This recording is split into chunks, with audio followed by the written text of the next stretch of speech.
Guys, Target is going out of business and they're going to be filing for bankruptcy. I really think that's what's coming because the Target CEO is meeting with Al Sharpton to discuss why they rolled back DEI efforts, because they are in such a hole, because their sales have been massively down. Their foot traffic has been massively down. Their customer base, who they clearly wildly underestimated, really does care about DEI, cares about the brands that do care about DEI that are now stuck in contracts with Target. This man has done nothing to actually apologize or make anything better. He is the ultimate toxic boss. He's done nothing but make up excuses. Even when they're losing money, they still decide to do the wrong thing. I want you to share and like this video. Share this video with people who still shop at Target, who you know love Target, because the shopping has to stop. Easter weekend is coming up. Do not shop there. Whatever string of nice words that this man comes up with after meeting with Al Sharpton, it is just another marketing scheme. Nothing is going to actually change. Whatever he says, it's just going to be about getting our money back. And this is the way we have actually started to create change, is with our dollars. And guys, can we please not forget about Walmart and Amazon? I still see plenty of people doing Walmart and Amazon hauls and all this stuff. We need to be just as hard on Walmart and Amazon. We don't need to be fleeing to them and giving them the money that we're not giving to Target. We need to be hard on Target and Walmart and Amazon. It's Good Friday and I have some good news. Target, y'all have messed up so bad that y'all have managed to turn this boycott into a breakup. The fact that I have not walked in a Target since this boycott began is something that makes me so proud of myself and also makes me realize that I never need to go back. There is nothing at Target that I haven't figured out some way to survive without. What a lot of Black people aren't understanding is why we have this heat for Target that we don't seem to have for other businesses. What about Amazon? What about Walmart? First of all, we can walk and chew gum at the same time. Target played in our faces. We knew Amazon wasn't shit. We knew Walmart wasn't shit. But Target, we were rooting for you. After George Floyd, you pledged all this money, you rolled out all of these programs, you partnered with all of these Black brands, you carried all of this merchandise. We were really proud to shop at Target. And for you to throw us out the window at the first stop up the road just means that it was all fake. And now that we know that you are who we thought you were, we have to now act accordingly. So, sorry. Well, I just got done shopping at Walmart. I don't know. I'm not gonna cry, but is there a way maybe Target can apologize to us, or is this our reality? Can y'all be real with me? Am I the only one not shopping at Target? Are y'all shopping at Target? Just be real. I'm not gonna judge you out loud. I just know I've been seeing it 10 toes down, but I've been seeing a lot of people talk about Target. I've been seeing a lot of people going in Target, a lot of hauls from Target. So I can't be a one-woman revolution. Just let me know. What are we doing? I'm so embarrassed. I am in Target because I was gonna come return something. I'm the only in here. I am so sure they're wondering what I'm doing here. It's not even funny. I'm so embarrassed. The more I keep walking, I was like, y'all standing on business. Y'all standing on business. It's like somebody dropped something brown on a white piece of paper. Boy, I'm standing out. I gotta get up. Ariana, what are you doing here? Don't even worry about a return. Okay, there you go. He's Latina. Hurry up and get out of here too. Oh, this is so embarrassing. I literally feel out of place now. And I'm not one to prove a point by going somewhere and being like, uh-oh, I'm so different. Oh, okay, never mind. There goes one of my peoples. Let my people go. I must say, though, it's not as packed. Really, you can hear a pin drop in here. Let me hurry up and get out of here.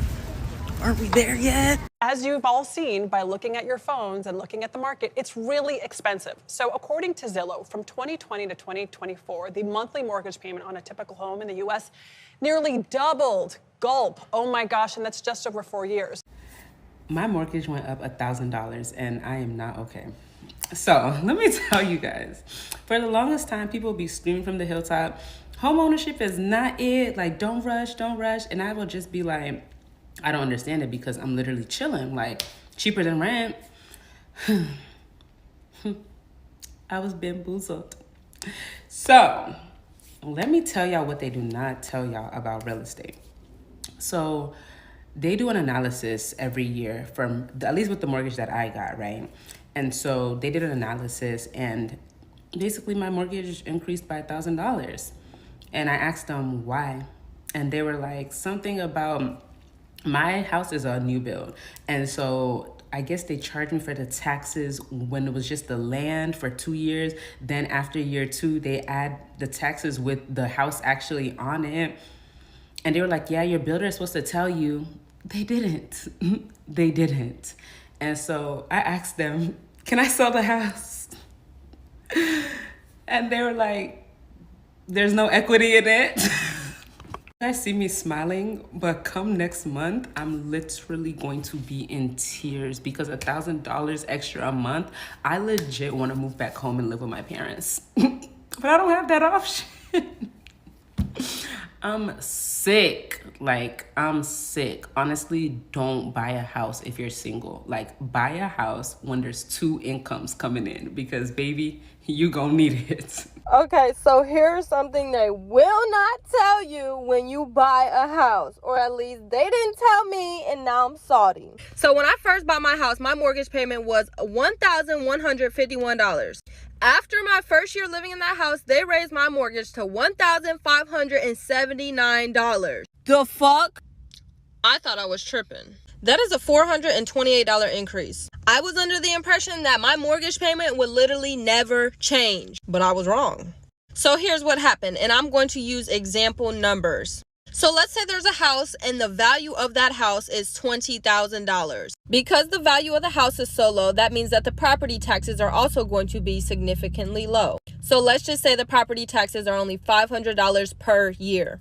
Okay, now let's say an investor comes in and rehabs the entire house, puts everything brand new into the house, boom. Now it's a beautiful home.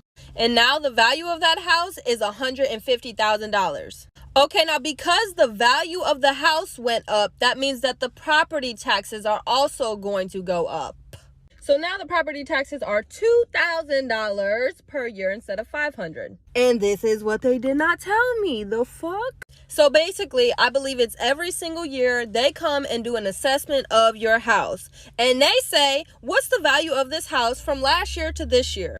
And if your property has increased in value, they are going to increase your taxes. Now, I am highly upset with the people who, my mortgage lender and my realtor, for not explaining this to me. And the reason why I'm so upset is because I would have been okay with that if they would have explained that to me and I was ready and prepared. But no, I just got a bill in the mail and it said a $428 increase due in 2 months. I believe the issue is a lot of the times, especially when it comes to young people and first-time home buyers, realtors and mortgage lender, whoever you're dealing with, they don't want to give you all the information up front because they just want to make the sale. They just want to make money. And I believe that is so unethical because now I don't even want to work with you. Just tell me so I know and I'm prepared. I can pack up the house and give it back to you. You can have it. If you own a newly constructed home or you're buying a newly constructed home, stay here. So tell me how I signed a document with all the documents signed, your payment 1907, and you signed 1 million documents. Now a year later, they hit me up in February talking about your payment is $34.50. I bet it ain't. I bet it's not. So the first year when you buy your home, your newly constructed home, they're only charging you for the taxes, the property taxes on the land, the raw land. Well, the land was only worth $60,000. Well, now that the house has been put on it and now there's a development around you, that now that land this year is worth $110,000 and they put a 400 and something, almost $500,000 house on top. So now your taxes are going to go to correct. So now your mortgage is going to increase. Now, when they done tell you got a fixed rate, you got a fixed payment and all, they not explaining to you that the property taxes will increase that payment. My payment went up to $34.50. How? Because I can pack up the house and give it back to you. You can have it. So they send a little letter. I called because with this letter, don't send no letter when you talking about my money. I called a lady. The lady basically telling me, yeah, somebody should have told you. They didn't tell me, ma'am. And that's another thing. Your realtors, some realtors, they gonna comment. I tell my clients that was your realtor's fault. That was your okay, but we not here for that. I'm here for the people that if y'all have experienced this or if y'all about to experience this because it's y'all first house in y'all newly constructed home, the taxes is not right. Pay extra. Let me tell you how crazy it was, because when I signed the paperwork, they said your payment, like the lender was, my loan originator was like, your payment gonna be $2407, but when we got to the paperwork, it was $1907. So then I said, hey, it's supposed to be 24. You said nine. He said, no, don't even worry about it. That I always overbid. So when you get here, I can give you good news. And I'm over here giving him brownie points, sending him edible arrangements and shit. And nigga, you knew it was supposed to be 2400 because the taxes, you didn't say that. So now I'm paying 1907, happy as hell, paying 1907, and then the next year come in, and I gotta pay because the escrow didn't have no money. They done paid the taxes for me, sir. Lender, I didn't ask you to pay the tax. Don't pay the taxes on my behalf. You better call me and tell me my escrow was low. So they done paid the taxes. Now they talking about I owe them $34.50 a month for the next 3 years, or I can come out of my pocket 17, 18. We is struggling. The county, the city, the states, America is down. So something life-altering has happened to me and my family, and I've been debating about whether I want to talk about it or not, but I just saw a TikTok of a guy that went through the exact same thing. The only difference was, in my opinion, it's worse for my family than what he went through, but I just saw that he got through it. And so I'm going to go ahead and share my story. And the huge reason why I also didn't want to share it is because it's embarrassing. And I know it's our fault, and we should have done our research and we should have known better. So the blame is on us, but you live and you learn, and we have definitely learned from this experience. But what happened is that we purchased a home last December. We moved into, it was our second home. So we had sold our first home, and we were able to purchase the second home. It was a beautiful home. The price was higher, definitely higher than our first home, but it was something that was doable for us. And it was our dream home. And we thought that we were going to raise our children in this home, and we were going to have this home for a very long time. And the mortgage was 3832, which might seem high for some, but for us it was fine. We could do that. And so then in February, we received the new mortgage for the year that had the escrow and all that, and it showed that we had an escrow shortage of $23,000 because whenever they had calculated the mortgage and the property taxes whenever we had purchased the home, they calculated it for the land. They didn't take into account that a home was going to be on the land. So whenever they realized, there's a home on the land, then it gave us an escrow shortage of that $23,000. So our mortgage went from $3832 to around $7,200 a month, $7,200 and change. So 3832, affordable. 7,200, no way we can do that. No way at all. Whenever somebody had mentioned how, a new home, they probably did calculate at land value, so it's probably going to go up. I was thinking, maybe it'll go up $1,000, and I was prepared for that. Okay, we can do it. We can, even though to me, that's expensive. A $4,800 mortgage is a lot for me. But I was like, we can do it, no problem.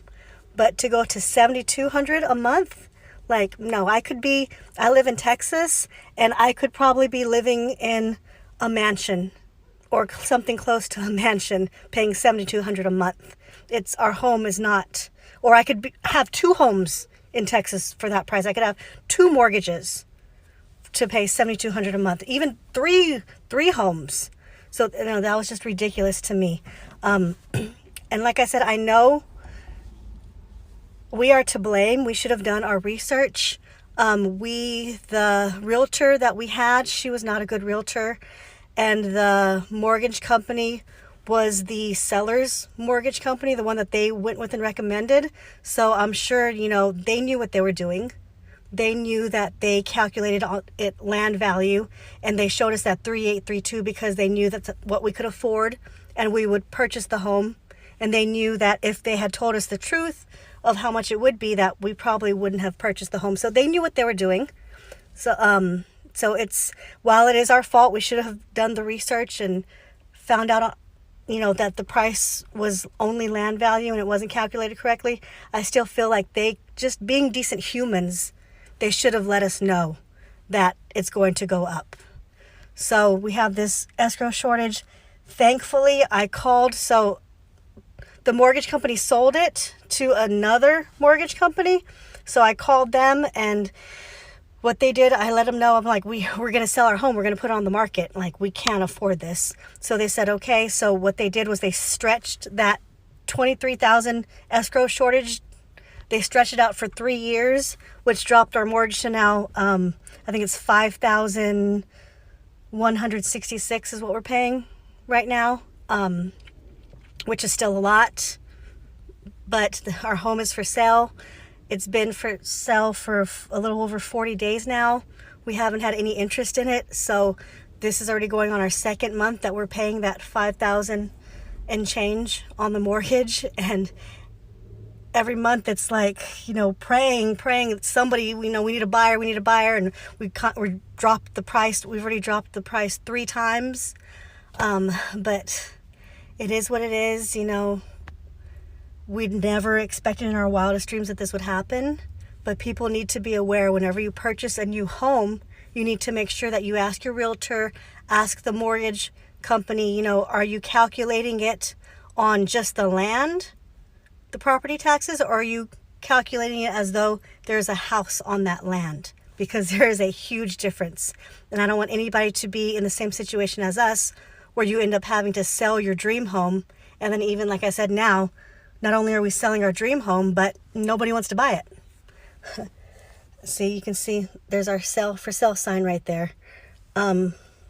So I'm going to continue to pray, and I have faith in God, and I know everything happens for. Tired.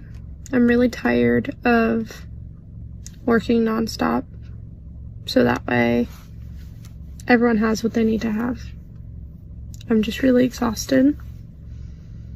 And, yeah. He's asleep back there. It just sucks. And I knew it was gonna suck.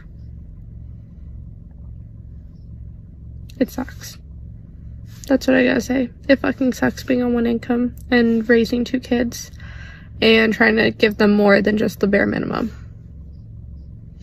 And I feel overwhelmed because I just work 24/7.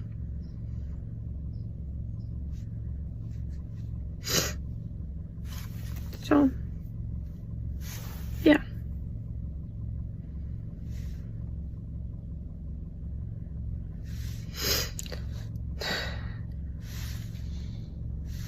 He's worth it, but it's killing me. Being a single mom is not the flex that you think it is. Yeah, we're strong. Yeah, we hold it down, and yeah, we do what we gotta do because we fucking have to. Because you know what? If we don't do what we gotta do, we get our kids taken away. When I start seeing people like in my single mom era or something that has to do with being a single mom and it being like a flex, it's not the flex you think it is. This shit is so fucking ghetto. This shit is real pain to the chest. Not just because of you and your situation, but because of your kids. Because you know that this is going to affect your kids. I'm a single mom. And it wasn't until I was a single mom that I learned on many lessons that I should have learned a long time ago. It becoming a normal thing, it's so fucking sad. It just makes me so sad for the kids. It makes me so sad for everyone involved. Like, people think this is the flex. Oh, you're a boss, babe. Or you're this, you're that. Babe, I don't want to be this. I have no choice but to do this because I decided to not pay attention to what the fuck I was doing. Because a feel-good moment was going to be a life-changing event for me. And although I love my daughter, and if it wasn't for her, I would have learned so many things that I should have learned. It shouldn't have taken me to this point for me to learn what I needed to learn. It shouldn't have. Either way, I would have met her and with any person because that soul was meant for me. No matter what. This shit is not what you think it is.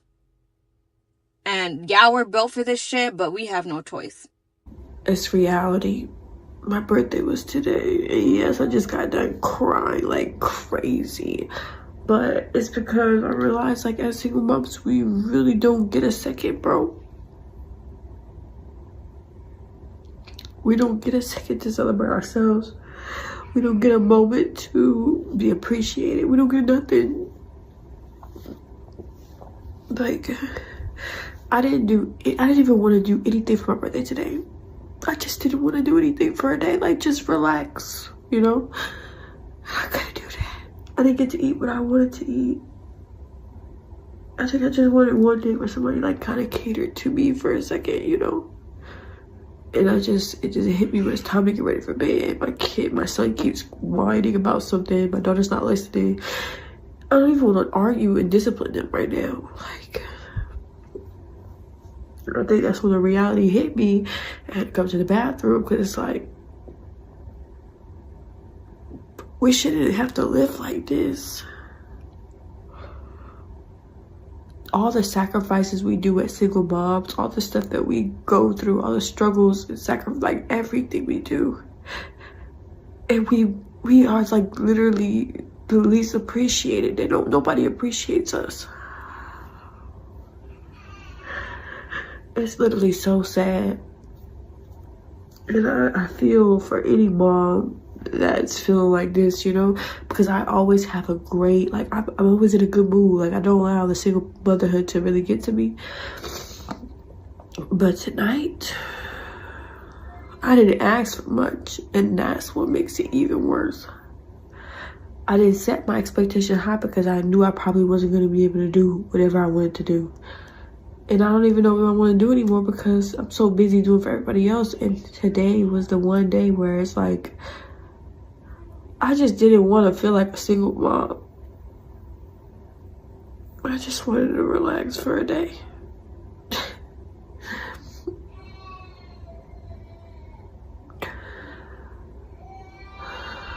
I gotta go. But the show must go on. And as a single mother, I want to make this clear. I'm not bitter. I'm not depressed over our situation. I am simply overstimulated. I'm overstimulated from being the full-time mother, the full-time employee, having to take care of my physical, mental well-being as well as my child's. I'm not bitter. I'm overstimulated. I'm going to say it again. I'm not bitter. I'm overstimulated. I'm not bitter. I'm overstimulated. Why? Because you get to be out here doing whatever you want to do and having fun and getting your child whenever you want to. And me, I have to be the full-time parent by default. Now, do I mind? No. Do I love my child? Yes. But I shouldn't have to validate that and make it feel like, oh, she talking about us because she's bitter. No, I am simply overstimulated. Being a single mom is really hard. It's so overwhelming and exhausting and emotionally draining. I am so overstimulated and overwhelmed, and I just want a break. And I'm not complaining because I love being a mom and I wouldn't trade it for anything, but it's really hard when you have to do it all on your own. And so if you have a single mom friend, hug her. Tell her that she's doing a really good job because she needs to hear it. I don't know who needs to hear this, but I'm going to say it.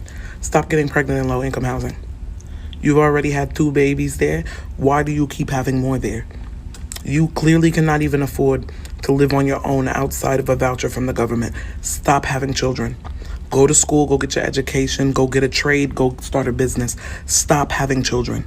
Nobody's going to tell you. Your family's just going to watch you drown. Stop having children. You already have enough, and you have 0 qualifications. The boycott of Target during Lent has had a significant impact on the bottom line of the company, according to the pastor leading the charge. The fast shifts to a full-out boycott. The CEO of Target is talking with Dr. Bryan about steps moving forward. So far, more than 200,000 people have signed up to be a part of this fast. We had 4 asks and only walked away with one thing. Target has agreed that by July the 31st, they will complete the pledge of $2 billion for black business. We gave you 40 days to answer 4, not 1. We ain't going back in there. We asked that they would invest $250 million in the black banks so people would have access to capital for businesses and for home ownership. We asked Target to invest in HBCUs and to give a re-examination of what DEI would look like in the future. You met with the CEO? Yes. What was that like? We're still meeting. I think it's a healthy start for where it is that we are. Do you think they hear you? Oh, they hear me. The cash register hears me. So no, they hear me. Power concedes nothing without a demand.